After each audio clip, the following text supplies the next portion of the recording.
Muy buenas tardes. En la tarde de hoy estoy muy contenta porque vamos a continuar la lectura de la Biblia de Liderazgo de Maxwell y por supuesto el líder mayor que sabemos que es Jehová Dios, el Todopoderoso, que permite que con dicho manual nosotros aprendamos a cómo llevar la vida. En este momento me va a acompañar en este seminario lunes, martes y miércoles de esta semana. Nuestra lectora va a ser Luz Estera Barajas. Luz Estera, por favor, a continuación puedes comenzar. Buenas tardes. Entonces, para el día de hoy tenemos la lectura de Levítico 8, capítulo 8, de los versículos 1 al 36. Iniciaremos dando la lectura de la explicación del doctor John Maxwell. El subtítulo o el título que tiene esta introducción a Levíticos 8 es Aarón, llamado de Dios y confirmación del pueblo. Aarón recibió su ordenación al sacerdocio en Levítico 8. En aquel momento, el pueblo ya le había reconocido como líder, pero ahora Dios le da su llamado divino. El Señor indica a Aarón que vistas ciertas vestiduras y accesorios como un símbolo externo de un llamado interno. Para el líder piadoso, el llamado de Dios se convierte en un fundamento personal para el ministerio, un punto de revelación. Uno no se atreve a entrar en una posición espiritual sin tener un llamado divino. El llamado de Dios es el primer paso para cualquiera que desee una posición de liderazgo espiritual. El llamado. Cada llamado tiene dos componentes, interno y externo. La mano de Dios sobre la persona proporciona el componente interno. Por medio de ello, la persona reconoce que debe ocupar una posición de liderazgo. ¿Y el componente externo? Este llega cuando otros confirman que la mano de Dios ciertamente descansa sobre la persona. Solamente Dios unge a una persona para liderar y ministrar. En el mejor de los casos, las organizaciones tan solo reconocen y están de acuerdo con la unión de él. La autoridad de un líder espiritual viene de Dios, no de los hombres. La palabra autorizar se deriva de una palabra latina que significa aumentar o crecer. Fran Damasio nos recuerda que la palabra autorizar sugiere los significados espirituales de un constructor de edificios espirituales, un creador de familias espirituales, un hacedor de obras espirituales, un autor de escritos espirituales, un maestro de conocimiento espiritual, un consejero espiritual de acciones, un promotor de planes espirituales, un seguidor de leyes espirituales, un líder espiritual en la vida pública, un modelo de conducta espiritual, un guardia espiritual de mujeres y menores y un defensor del bienestar espiritual de otros. Tu respuesta. Algunas señales a menudo acompañan el llamado de Dios a una persona al ministerio vocacional. Romanos, en el capítulo 1 de los versículos 14 al 16, sugiere algunas de estas señales. Primero, pronto estoy, un sentimiento de pasión y urgencia respecto a alcanzar a las personas. Segundo, soy deudor, un sentimiento de no poder hacer otra cosa vocacionalmente. Tercero, no me avergüenzo, una convicción de hacer lo que otros pueden considerar ilógico. La ordenación. La palabra ordenar viene de una palabra latina que significa poner en orden, organizar, nombrar o regular. Ordenar a alguien significa nombrar oficialmente a esa persona para un oficio y regular sus actividades ministeriales. La ordenación verdadera no procede al ministerio, lo sigue solo después de que una persona ejercita una obvia influencia espiritual. Capacidad por el Espíritu Santo. Está preparado este individuo para ser ordenado por seres humanos. Dios llama y el pueblo confirma el llamado mediante la ordenación. Entonces ahora vamos a continuar con la lectura del capítulo 8 de Levíticos. Consagración de Aarón y sus hijos.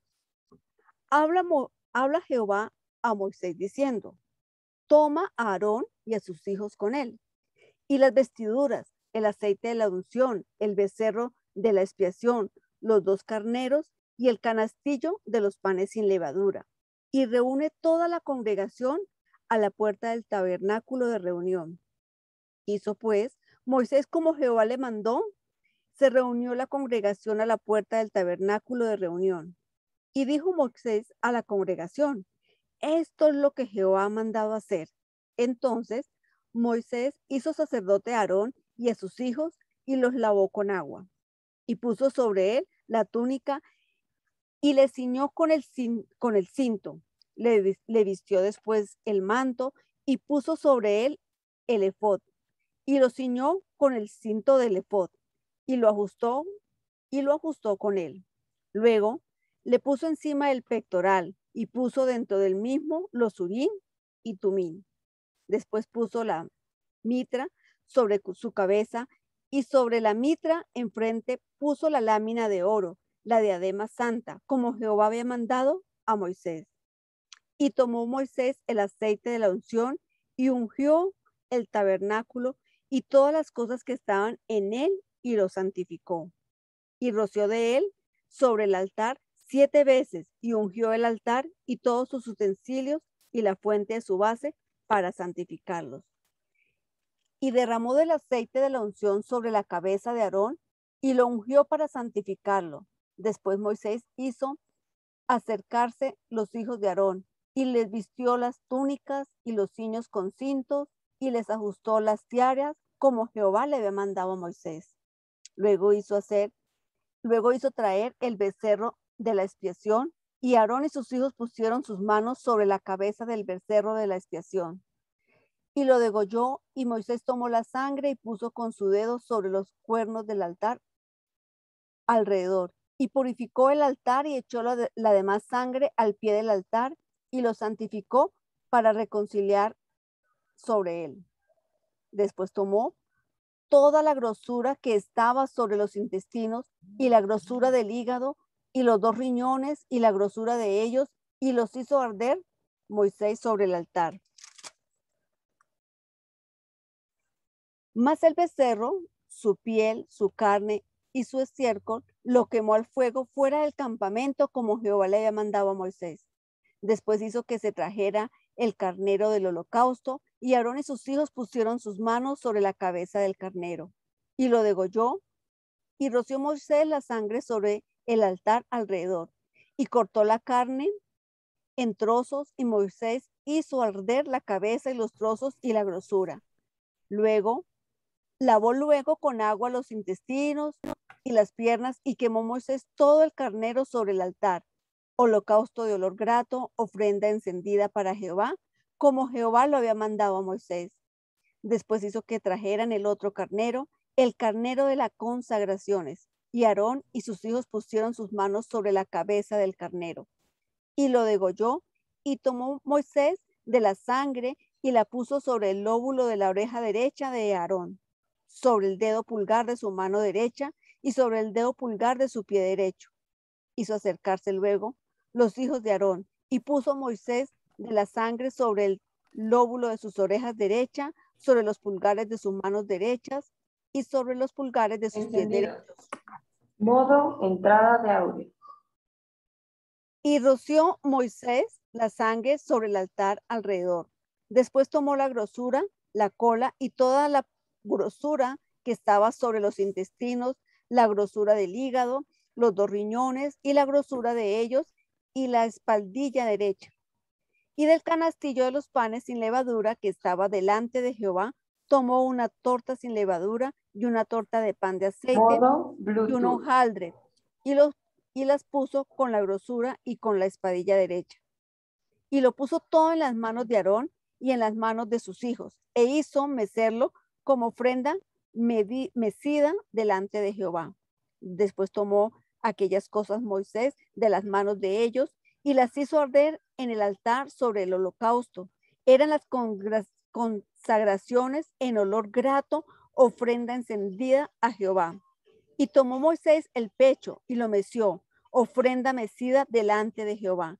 del carnero de las consagraciones. Aquella fue la parte de Moisés como Jehová le había mandado a Moisés.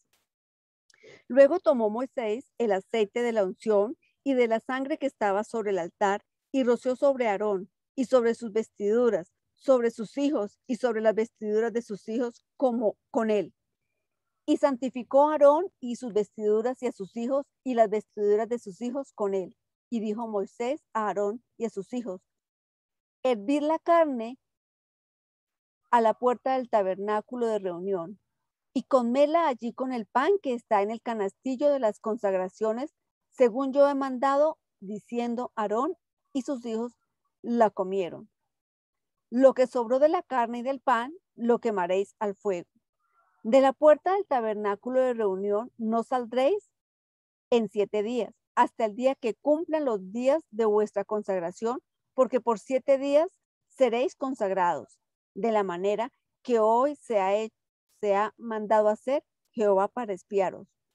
A la puerta, pues, del tabernáculo de reunión estaréis día y noche por 7 días. Y guardaréis la ordenanza delante de Jehová, para que no muráis, porque así me ha sido mandado. Y Aarón y sus hijos hicieron todas las cosas que mandó Jehová por medio de Moisés. Ahora continuamos con el capítulo 10 de Levítico, pero inicialmente vamos a leer la explicación del doctor John Mauer. Dice: Nabat y Abiú rompen la ley del terreno firme.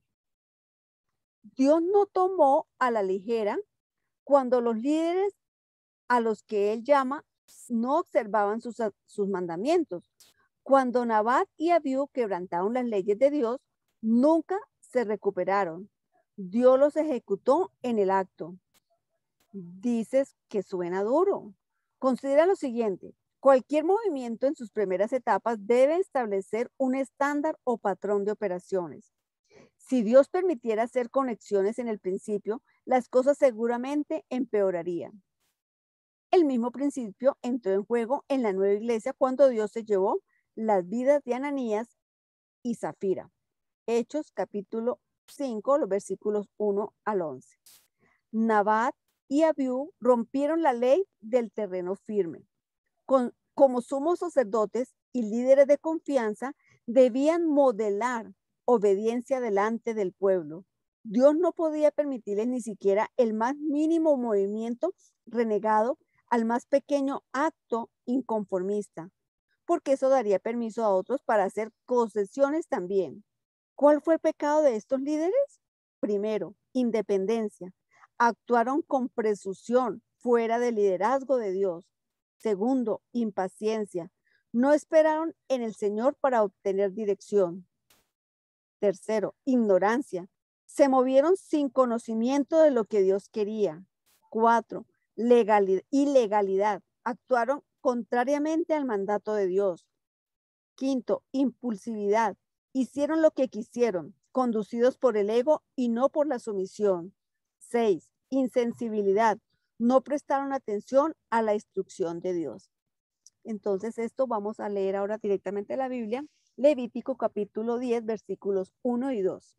El pecado de Nabat y Abiú.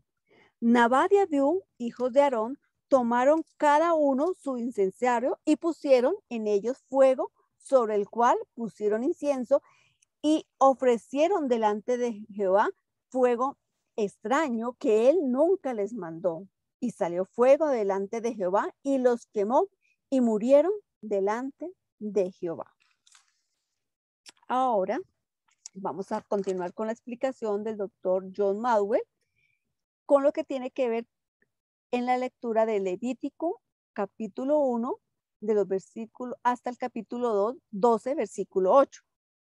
El carácter, el llamado de Dios debe ser tomado en serio. Dios toma en serio el asunto del carácter.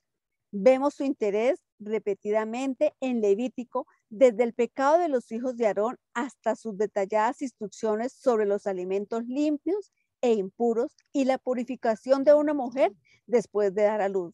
Aunque hoy día reconocemos algunas razones médicas y biológicas obvias para estas precisas instrucciones, podemos suponer que Dios quería, mediante estos textos, enseñar a sus líderes y a su pueblo una importante lección: poner el ser por delante del hacer. Ponte a cuentas antes de trabajar en ninguna otra cosa. Con demasiada frecuencia pasamos a mecánicas, métodos y técnicas. Ponemos el estilo por delante de la sustancia. Nos centramos en el carisma, pero descuidamos el carácter. Las siguientes axiomas nos señalan que pongamos nuestro carácter en primer lugar. Primero, se nos dan nuestros dones, pero debemos desarrollar nuestro carácter. Segundo, nuestro carácter se gana la confianza de los demás. Tercero, solo el buen carácter da un éxito duradero a las personas. Cuarto, el carácter sensato comunica credibilidad y coherencia. Quinto, nuestros dones pueden llevarnos más lejos de lo que nuestro carácter puede sostenernos. Sexto, nuestro carácter da color a nuestra perspectiva. Séptimo, la capacidad puede llevarte a lo más alto, pero se necesita carácter para mantenerte ahí. Octavo, no podemos elevarnos por encima de las limitaciones de nuestro carácter. Entonces, continuamos con la lectura de Levítico 10.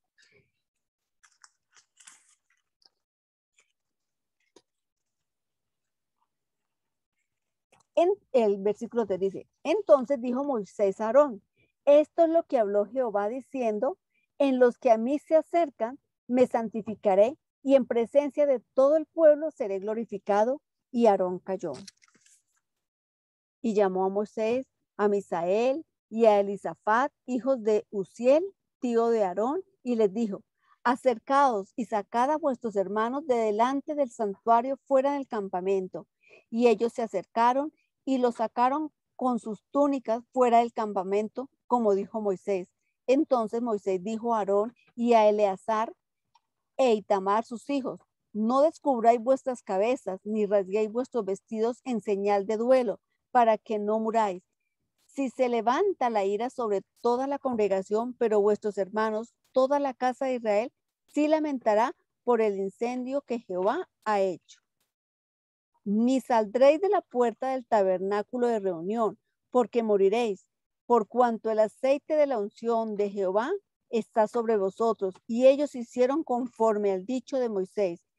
Y Jehová habló a Aarón diciendo: tú y tus hijos contigo no beberéis vino ni sidra cuando entréis en el tabernáculo de reunión, para que no muráis. Estatuto perpetuo será para vuestras generaciones, para poder discernir entre lo santo y lo profano, y entre lo inmundo y lo limpio, y para enseñar a los hijos de Israel todos los estatutos que Jehová les ha dicho por medio de Moisés. Y Moisés dijo a Aarón y a Eleazar y a Itamar, sus hijos, que habían quedado: tomad la ofrenda que queda de las ofrendas encendidas a Jehová y comedla sin levadura junto al altar, porque es cosa muy santa. La comeréis pues en lugar santo, porque esto es para ti y para tus hijos, de las ofrendas encendidas a Jehová, pues que así me ha sido mandado.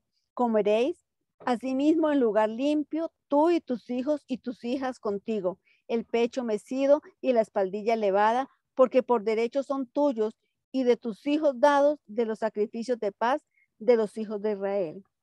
Con las ofrendas de la grosura que se han de quemar, traerán la espaldilla que se ha de elevar y el pecho que será mecido como ofrenda mecida delante de Jehová, y será por derecho perpetuo tuyo y de tus hijos, como Jehová lo ha mandado. Y Moisés preguntó por el macho cabrío de la expiación, y se halló que había sido quemado, y se enojó contra Eleazar e Itamar, los hijos que habían quedado de Aarón, diciendo: ¿por qué no comisteis la expiación en lugar santo? Pues es muy santa, y le dio él a vosotros para llevar la iniquidad de la congregación, para que sean reconciliados delante de Jehová.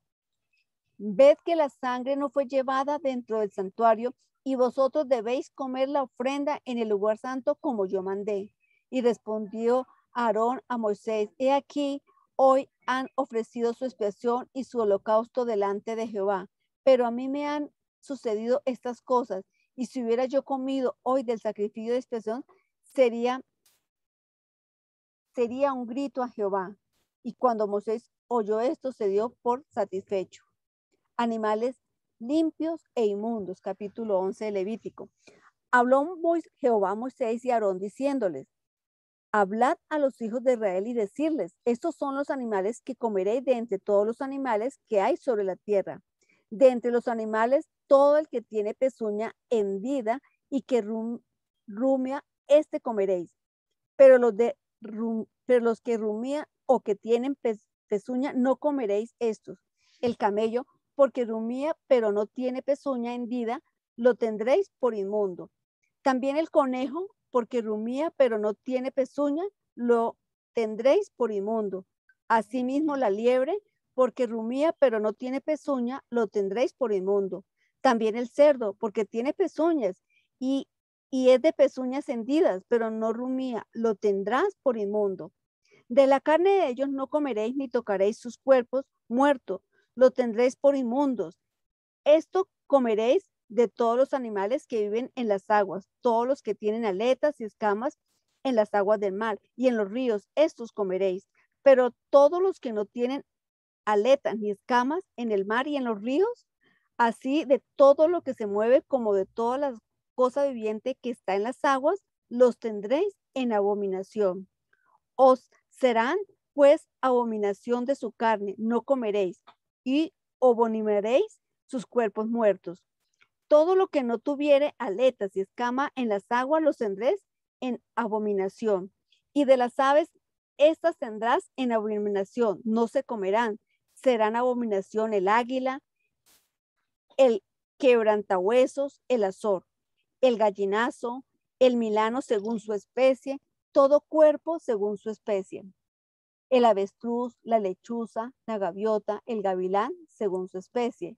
El búho, el mormomujo, el ibis, el calamón, el pelícano, el buitre, la cigüeña, la garza, según su especie, la abubilla y el murciélago. Todo insecto alado que estuviere sobre 4 patas tendréis en abominación, pero esto comeréis de todo insecto alado que anda sobre 4 patas, que tuvieran piernas, además de sus patas, para saltar con ellas sobre la tierra. Estos comeréis de ellos, la langosta según su especie, el langostín según su especie, el árbol según su especie, y el hígado y el agave según su especie. Todo insecto alado que tenga 4 patas tendréis en abominación, y por estas cosas seréis inmundos. Cualquiera que tocare sus cuerpos muertos será inmundo hasta la noche, y cualquiera que llevare algo de sus cadáveres lavará sus vestidos y será inmundo hasta la noche.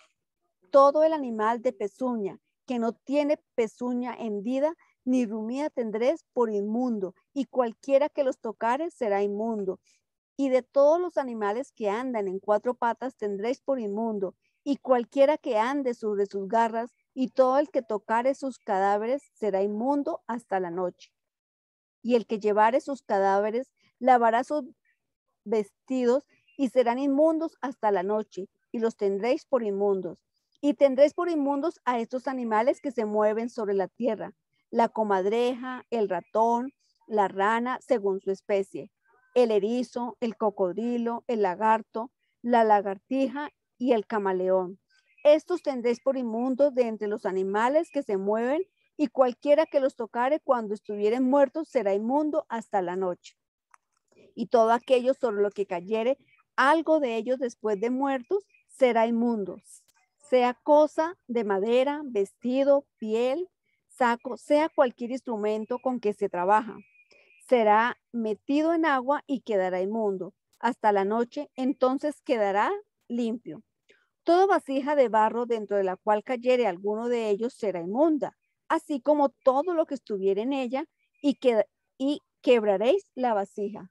Todo alimento que se come sobre el cual cayere el agua de las vasijas será inmundo, y toda bebida que hubiese en esas vasijas será inmunda. Todo aquello sobre lo que cayere, parte del cadáver de ellos será inmundo. El horno, tus hornillas, se derribarán, son inmundos y por inmundos los tendréis. Con todo, la fuente y la cisterna donde se recogen aguas serán limpias, mas lo que hubiere tocado en los 4 cadáveres será inmundo. Y si cayere algo de los cadáveres sobre alguna semilla que se haya de sembrar, será limpia. Mas si la hubiere puesto agua en la semilla y cayere algo de los cadáveres sobre ella, la tendréis por inmunda. Y si algún animal que tuvieres para comer muriere, el que tocare su cadáver será inmundo hasta la noche. Y el que comiere del cuerpo muerto lavará sus vestidos y será inmundo hasta la noche. Asimismo, el que sacare el cuerpo muerto levantará sus vestidos y será inmundo hasta la noche. Y todo reptil que se arrastra sobre la tierra es abominación, no se comerá. Todo lo que anda sobre el pecho y todo lo que anda sobre 4 o más patas de todo animal que se arrastra sobre la tierra, no lo comeréis, porque es abominación. No hagáis abominables nuestras personas con ningún animal que se arrastra, ni os contaminéis con ellos, ni seáis inmundos por ellos, porque yo soy Jehová vuestro Dios. Vosotros, por tanto, os santificaréis y seréis santos, porque yo soy santo. Así que no contaminéis vuestras personas con ningún animal que se arrastre sobre la tierra, porque yo soy Jehová, que os hago subir de la tierra de Egipto para ser vuestro Dios. Seréis pues santos, porque yo soy santo. Esta es la ley acerca de las bestias y las aves y todo ser viviente que se mueve en las aguas y todo animal que se arrastra sobre la tierra, para hacer diferencias entre el inmundo y lo limpio y entre los animales que se pueden comer y los animales que no se pueden comer. La purificación después del parto. Jehová habló a Moisés diciendo: habla a los hijos de Israel y diles: la mujer cuando conciba y dé a luz varón, será inmunda 7 días, conforme a los días de su menstruación será inmunda. Y al 8º día se circuncidará al niño, mas ella permanecerá 33 días purificándose de su sangre. Ninguna cosa santa tocará, ni vendrá al santuario hasta cuando sean cumplidos los días de su purificación. Y si diere a luz hija, será inmunda 2 semanas, conforme a su separación, y 76 días estarán purificándose de su sangre. Cuando los días de su purificación fueren cumplidas, por hijo o por hija, traerá con un cordero de 1 año para holocausto y una palomita o una tórtola para expiación a la puerta del tabernáculo de reunión al sacerdote, y los ofrecerá delante de Jehová y hará expiación por ellos, y serán limpios del flujo de su sangre. Esta es la ley para que las dieras a luz hijo e hija. Y si no tiene lo suficiente para un cordero, tomará entonces 2 tórtolas, 2 palomitas, uno para holocausto y otro para expiación. Y el sacerdote hará expiación por ellos y será limpia. Hasta aquí la lectura del día de hoy. Entonces ahora vamos a la explicación de nuestra coach ontológica y con PNL de Jeep Sayon. Entonces, de Jeep Sayon, ahora con usted, nuestra neurocoach, ¿cierto? La pregunta es: ¿cómo conectan las emociones con lo que hemos leído? Wow, primeramente, muchísimas gracias por tu excelente lectura, mi querida Luz Estela. Muchas gracias con tu voz, con esa energía, esa fuerza. Bueno, fíjate qué interesante lo que estábamos ahorita viendo con el libro de John Maxwell.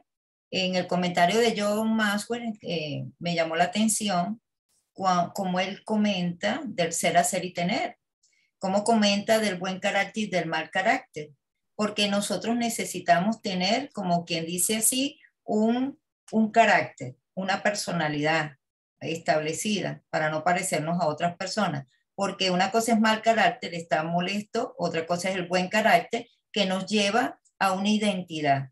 Hablando de identidad, ahí es donde conectan los neurotransmisores con lo ya leído de los israelitas. Me llama la atención que la forma en que Jehová le estuvo diciendo a ellos para mantener pureza y santidad a estos israelitas, porque recordemos que ellos venían de un tiempo y de una rutina de ellos ser observadores con las neuronas espejo y con las neuronas de plasticidad que se estaban formando, de ser observadores a dioses paganos, a la rana, al toro, o sea, sabemos que los egipcios adoraban todo. Entonces ellos ya estaban como acostumbrados, su cerebro, a observar dichas adoraciones, aunque ellos no lo participaban, porque aparte que no se los permitían, no les daba ni tiempo, porque el faraón lo que quería era adoración para su persona. Y ellos eran unos esclavos que llegarían cansadísimos.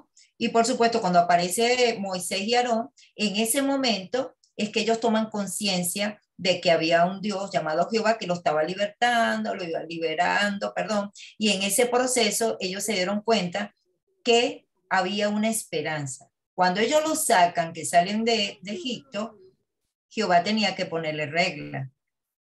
Jehová tenía que, como quien dice, llevarlos a terapia, como que lavado y engrase completo. Entonces había un proceso protocolar poco a poco para que ellos entendieran de a qué Dios estaban sirviendo y la manera apropiada de servirle a dicho Dios en vista de que es un Dios totalmente santo. Entonces, en los protocolos a seguir con los carneros, cuando tenían que las personas agarrar para poder purificarse, primeramente en los primeros capítulos de Levítico 8, lo que estabas comentando, 9, 10 inclusive, y 11, ahí podemos notar unos protocolos de santidad donde tenían que agarrar en este caso, el animal, los intestinos, lavarlos, ponerlos afuera. Había mucho protocolo, la sangre en un sitio, pero me llamó la atención que de los 5 dedos de la mano que tenemos, Jehová les pidió de los animales el dedo pulgar. El dedo pulgar del animal. Qué interesante. ¿Por qué el pulgar? Bueno, si nosotros vemos, el dedo pulgar tiene una condición muy especial tanto para los humanos como para los animales. Porque si nosotros notamos, por lo menos para yo agarrar este vaso es necesario utilizar una palanca. Y en este caso, la palanca que necesito para poder utilizar agarrar este vaso, ¿verdad? Es mi dedo pulgar. Entonces notamos que aquí está la palanca. Si yo no tengo este dedo acá, automáticamente es incómodo para tomar agua porque no tengo esta palanca, el dedo pulgar. Y también podemos ver que los quiroprácticos, los acupunturistas, inclusive, ellos utilizan el dedo pulgar para cuando la persona tiene dolores de cabeza, ahí ponen acupuntura porque está relacionado directamente con la parte central del cerebro. Es importante eso. Entonces uno dice, ¿tiene importancia de la mano? ¿Cuál es el dedo que más importante es? Todos son importantes, porque hasta el meñique es importante. Pero cabe destacar que el dedo más importante, los neurocientíficos han demostrado que representa el 40% de las capacidades el dedo pulgar. Y ahí vemos que Jehová pedía de los animales el dedo pulgar. Imagínense ustedes. Entonces, imagínense ustedes la conexión consciente de la parte cerebral de lo que estamos hablando. Entonces, por algo él dice las cosas y por qué lo pide. Entonces, estamos hablando de una desconexión total y se puede ver que él, como él es un Dios de amor y él es un Dios creador y él es un Dios que conoce hasta los animales, se puede ver que la conexión total para que ese animal totalmente, los sentidos tuvieran totalmente dormido, es quitándole el dedo pulgar. Ahí vemos hasta el amor de Dios para dicho propósito. Porque por eso es que estoy incorporando el detalle de las neurociencias. En el caso, como dicen los neurocientíficos, que también es importante saberlo, que el movimiento de nuestras manos, este dedo es importante utilizarlo porque es el que tiene todas las conexiones directamente a nivel de las arterias para poder también llevarle la información a la mano. O sea que podemos entender y agradecer de por qué Dios nos dio el dedo pulgar. ¿Ok? Entonces, sin dudar a dudas, nosotros podemos también tener un sentido de alimentación, pasando ahora al capítulo que estuviste leyendo sobre evitar en contaminarnos con lo que comemos, porque Él es un Dios santo. Si nosotros nos trasladamos a la parte de la alimentación, Él tenía que poner leyes de lo que se podía comer y lo que no se podía comer, porque sabemos que hay inclusive indios que ellos comen culebra, o sea, comen cualquier tipo de roedores, inclusive hay países, ¿verdad?, asiáticos, que para ellos es una exquisitez la rata. Y vemos que entre los animales que él nos prohibió comer es ese animal. Pero para la cultura, hay culturas que pasan por encima dichos acontecimientos ancestrales, que estamos hablando de que aparte que Dios es un Dios, el Todopoderoso, el creador del cielo y la tierra y que nos creó a nosotros y sabe cómo están nuestros intestinos, Él sabe qué es lo que aguanta para que no se, si nosotros comemos algo y uno no hace del cuerpo 3, 4 días, 5 días, aparte que es un estreñimiento crónico, sabemos cómo se puede podrir eso por dentro. Entonces, imagínense, entonces comiendo cosas, animales inmundos, eso sería un desastre. El ser humano entonces se extinguiría más rápido porque la célula y se pudriría inclusive porque estamos creados tenemos intestino delgado, intestino grueso y hay que hacer del cuerpo. Entonces hay tantas cosas que aprender de la manera de Él porque Él es un Dios santo y de vez en cuando es bueno uno hacerse conscientemente, ¿verdad? Comer conciencia. O sea, comer conciencia. ¿Qué es comer conciencia? En el hoy y el ahora. Comer conciencia es que uno dice, realmente la cantidad de lo que voy a comerme me va a alimentar. Eso es comer a conciencia, porque uno está viendo el plato de comida. ¿Esto hacia dónde va a ir? ¿A mi estómago o a mis células?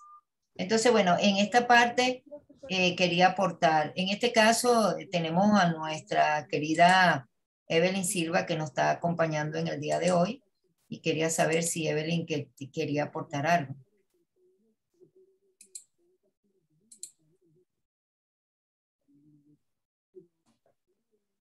Sí, buenas tardes.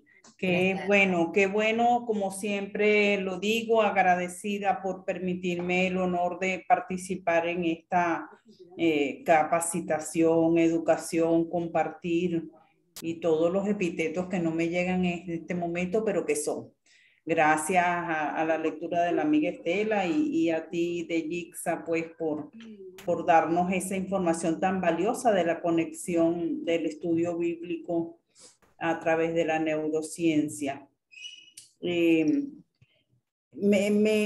Como siempre, pues, me llama mucho la atención cada parte de nuestro cuerpo, según lo que he escuchado en este momento, es importantísima y no está allí por casualidad. Esto me lleva a reflexionar un poquito sobre lo que somos. Somos parte de la creación, somos creados por el dador de vida, por el creador de los cielos y la tierra. Entonces ese dedo pulgar, que bien lo has explicado, esa conexión tan importante y que desconocida, en el estudio del día domingo, explicaban sobre el dedo meñique, cómo mantiene el dedo pequeñito del pie, cómo logra el equilibrio, es algo que también desconocía. Entonces, eso me lleva a reflexionar bastante o lo suficiente para reafirmar eso, que no estamos aquí por casualidad y que cada parte de nosotros, cómo no va a conocer Jehová cada uno de nuestros cabellos, nuestras intenciones de corazón, de mente y corazón. ¡Wow! Qué respeto, qué temor amoroso pues tenemos que tener a nuestro Creador. particularmente hace, no recuerdo ni cuánto tiempo, pero créeme que es muchísimo tiempo, he agradecido muchísimo en oración, en silencio hacia mí misma, y lo estoy compartiendo en este momento con ustedes, lo maravilloso e importante que son mis manos. Las manos, yo siempre he tenido una identificación con mis manos, qué útiles, qué poderosas, que sin ellas, wow, no sé, bueno, mis manos en particular, ¿no? Comparto esto en este momento. Y en cuanto a la alimentación, me trae a colación esa información que también nos ha transmitido de Yixa sobre que tenemos nuestro segundo cerebro en los intestinos. Entonces, pero gran razón para saber y cuidar lo que comemos, tanto en cantidad como en contenido, como en esa actitud, en ese momento de comunión que debemos cuidar a nivel familiar. Bueno, eso. Gracias de verdad. Me encantó tu comentario, gracias por tu aporte, Evelyn, muy enriquecedor también, porque todos nos nutrimos. Y sí, es así, nuestro segundo cerebro, que viene siendo el intestino, ¿verdad? Nosotros tenemos unas neuronas y ahí podemos observar que él es tan sabio que dirá, bueno, si comen estos animales inmundos, aparte que se van a contaminar en espíritu, también se van a contaminar en carne. Y eso va directamente a unas vellosidades que tenemos en el intestino delgado, y ese intestino delgado tiene unas vellosidades que se llaman neuronas de gato. Son muy pequeñitas esas vellosidades y ya tienen conexión directamente con el cerebro, sensaciones, recuerdos. Entonces él sabía que si el ser humano que se puede comer, podían comerlo, obvio, podían masticarlo, obvio, porque, pero imagínate tú la inmundicia de lo que iba. Entonces, ¿a qué transformación iba a llegar entonces a nivel genético, molecular, ese ser humano? Si nosotros somos seres de energía, ¿qué va a emitir lo que no se ve? El átomo, ¿qué puede leer él cuando la persona le ore? Por eso es que Jesús, cuando estuvo aquí en la tierra, después del bautismo, duró 40 días sin comer. 40 días, porque estaba como, o sea, se bautiza y dura 40 días. O sea, sus intestinos no tenían ningún tipo de alimento. ¿Ok? Entonces ya con el cuerpo, él estaba fuerte espiritualmente cuando el diablo lo tenta, ¿verdad? Que estaba en el desierto después de los 40 días, porque el diablo lo observa que él estaba débil, porque como humano el cuerpo necesitaba ya alimento. ¿Y qué sucede en eso? Pero el espíritu como lo tenía fortalecido. Eso pasa también en los holocaustos, eso pasa también en los campos de concentración. En los campos de concentración, aunque no les daban comida a los judíos y a los que estaban presos, que eran los que leían la Biblia, los testigos de Jehová, que los mantenían cautivos. ¿Qué pasaba en el tiempo de Hitler? No le daban comida, pero que sí tenían ellos fortalecido la parte espiritual. Entonces, aquí podemos ver que el problema no es lo más importante el alimento, ni siquiera la ropa. Lo más importante es el espíritu, fortalecerlo, alimentarlo con la palabra de Dios, y por supuesto, Él provee lo que necesitamos comer para alimentarnos, porque lo que necesita nuestro cuerpo, pues se puede comparar como los astronautas. Los astronautas cuando van al espacio, ellos no comen pollo ni pasta, nada, comida sólida, no pueden por el sitio donde se encuentran. Ellas son con unas cápsulas especiales que tienen los nutrientes. Por eso es que Jehová Dios, antes que existieran los astronautas, Él diseñó el maná, que significa pan del cielo, que era un maná, era un milagro, que era unas tortas, era como sabía como a dulce. Para completar le dio el toque dulce. El maná era algo dulce, que eso más adelante lo vamos a leer cuando lleguemos a esa lectura. Pero ¿qué tenía el maná? Tenía como esa cápsula alimentar nuestra célula, nuestro ADN, la mitocondria, el glutatión. Él es un Dios perfecto. Por eso es que nosotros tenemos que estar tranquilos y evitar pensar en escasez, porque Él es un Dios que provee todo. Ahí podemos ver cuando Él utiliza a los pájaros. Observen las aves, cómo se alimentan. Ellas no trabajan, no riegan. Por supuesto que Él no está pidiendo que nosotros nos quedemos sentados. Las aves por lo menos vuelan, van de árbol en árbol, no se quedan esperando que Dios le envíe la comida. Ellos actúan, las águilas y también las aves del cielo, cuando dice obsérvenla, pero su Padre Celestial las alimenta. Entonces, es importante nosotros tener la conexión, como dice John Maxwell en el libro, del ser, del hacer al actuar, y el tener viene solo, por supuesto con reglas normales, porque hay gente que se desespera tanto, y ahora qué como. Hay países que literalmente sabemos, hay gente que literalmente, países que son comunistas, pues, y entonces tienden a controlar al pueblo y tienden entonces a darle lo que ellos quieran darle de comida en bolsa o lo que le quieran dar. Pero en medio del proceso, Dios nunca deja a su siervo, nunca los deja. Por eso es que hay que dejar de inventar, porque hay gente, pasó una crisis la otra vez de una persona que tenía un toro y tenía tanta hambre en su mente, el hambre era de su mente definitivamente, y se le ocurrió despedazar el toro con machete. Y ese animal ni siquiera lo durmió, ni siquiera le hizo el proceso normal para que el animal no sufriera. Era tanta el hambre ciega que entre él y varios agarraron el machete y destrozaron el toro para poder comerse la carne. ¿Cuánto tiempo le duró esa carne en el estómago a ellos? Ponle, no sé, metían en congelador 1 mes, 2 meses.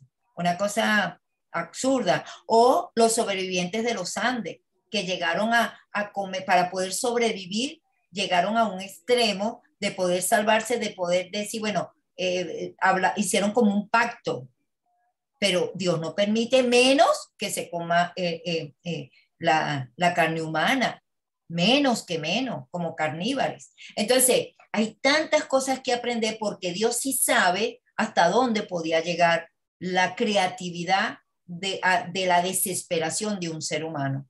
Entonces, como Él nos creó, hay que mantener la fe, la esperanza y agarrarnos de Él para que Él nos siga dando lo que llamamos en todos los tiempos de la historia, algo que se llama milagros. El milagro, Él siempre hace que llegue a hacer las cosas. Entonces, bueno, gracias por tu participación, gracias Luz Estela por ser y estar también, por tu buena lectura. Bienvenida mañana también, Evelyn, y el día miércoles en este seminario a la misma hora por el mismo canal. Que pasen buenas tardes. Gracias, buenas tardes.